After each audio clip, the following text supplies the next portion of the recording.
My tractor brake is engaged, my trailer brake's engaged, truck's in neutral. I'm gonna safe start the truck. Turn the AC on. It's kind of muggy out today. So first things first, like I told you, you got your safety items, you got your seat belt, it latches and unlatches properly. You just go ahead and leave it in.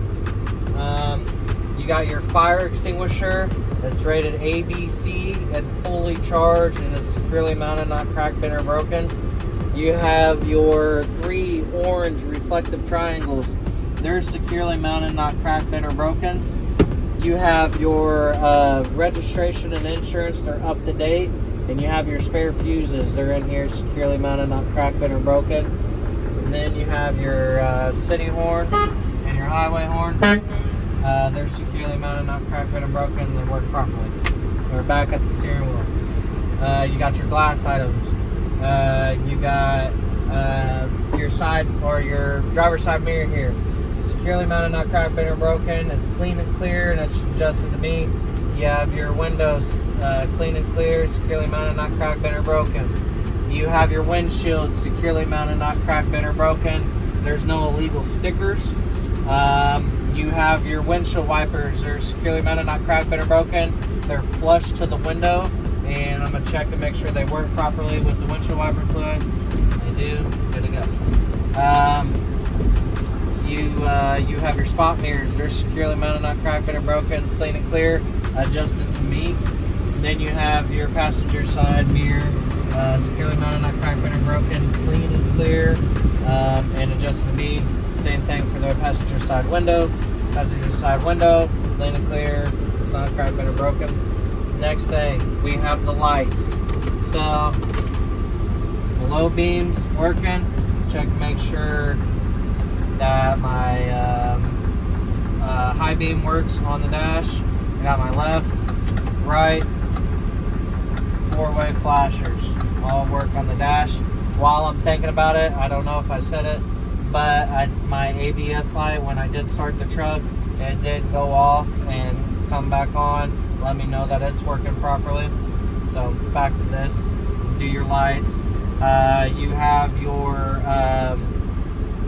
coolant temperature. It's rising or at an operating range. You have your oil pressure. It's rising or at an operating range. You have your def tank.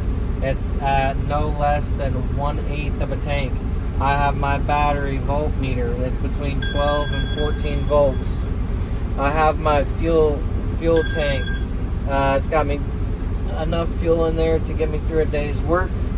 I have my primary gauge, which is rising or at an operating range between 120 and 140 psi. I have my secondary, same thing. It's rising or at an operating range between 120 and 140 psi. Next thing I'm gonna do, I'm gonna check and make sure my heater works properly, make sure my defrost works, working, make sure my heater works, check on the floor, and it's working. Turn the AC back. And then next thing I am going to do, you don't perform this, but you just talk about it. I'll push in on the tractor brake, I'll put the truck in drive, I will tug up against the trailer brakes. Next thing I'll pull it back out, I will push in the trailer brake, put the truck in drive, and I will tug up against the trailer brakes and then or the tractor brake and make sure it's good, and then pull it back out. Next thing I would do, I'd push in both of them, put the truck in drive, pull 5 miles an hour to make sure the truck don't pull to the left or the right. Let me know that there's uneven brake wear. Next thing, I'm done with my in-cab inspection and I'm ready to check for my air compressor and start my air brake check. Alright, so he'll read to you all the things you need to know. I'll ask you if you have any questions. So, first things first, we're going to check for the air compressor. We're going to fan the brakes down. You can hear the air compressor, the governor kicked on, and the air compressor is pumping air into the tanks. We're going to wait until, and this happens around about 90 psi.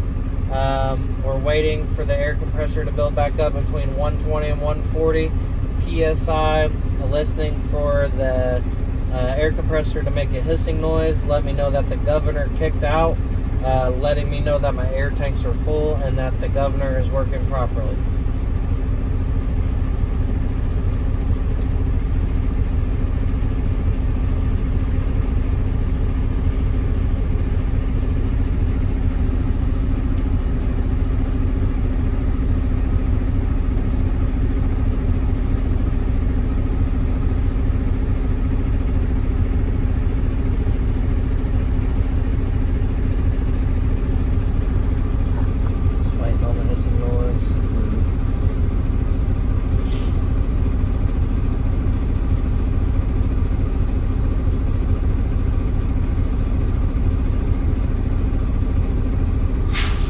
There's the hissing noise. Let me know that my air tanks are full between 120 and 140. The hissing noise was indicating that the governor kicked out, letting me know that my tanks are full. So next thing I'm going to do is I'm going to shut the truck off. I'm going to turn it back into the on position. And then I'm going to push in the tractor, the trailer. Then I'm going to put my foot on the brake pedal.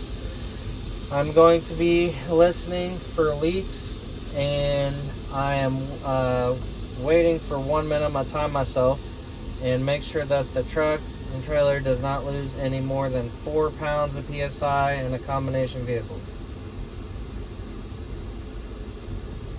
Examiner will sit there, or the examiner will sit there, and he might let you do the full minute, but you just sit here like this, quiet, until he says, okay, you can proceed.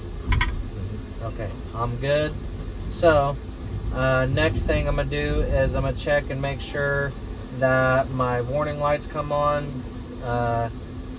no less than 55 PSI. I'm going to fan the brakes down and watch for them, both the lights come on, in the primary and the secondary.